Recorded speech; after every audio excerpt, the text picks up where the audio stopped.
урматтуу биздин жогору жактагы өкүлдөрүбүз, угуңуздар. Бул жерде 30 киши эмес, 30 миң киши бар. 30 миң киши.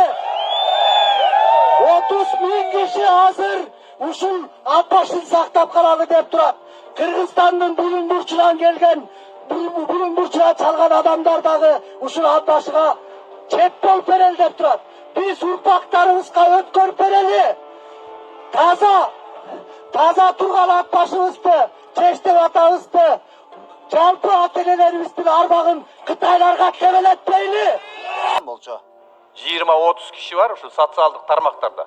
Ошолор элдин баарын дүрбөтүп, бир коомубузда өзүнчө бир пикир пайда кылалы деген ойдо болот. А так менин оюм боюнча маалымат биздин кызматкерлер боюнча жетип аткан маалыматтар боюнча жалпы эл колдоп күтүп атат. Азыр мынакей кечөөтөн бери ким кайсы тармакка иштейт, курулушчу болуп иштейт, электрик болуп иштейт, кароолчу болуп иштейт болуп, ошолордун баарын жазып, ат башы акимчилигинде бир кабинетте ошолордун өкүлү жазып атат канча киши кирет. Ат башынын жолун, суусун Кытайларга ээлетпейбиз.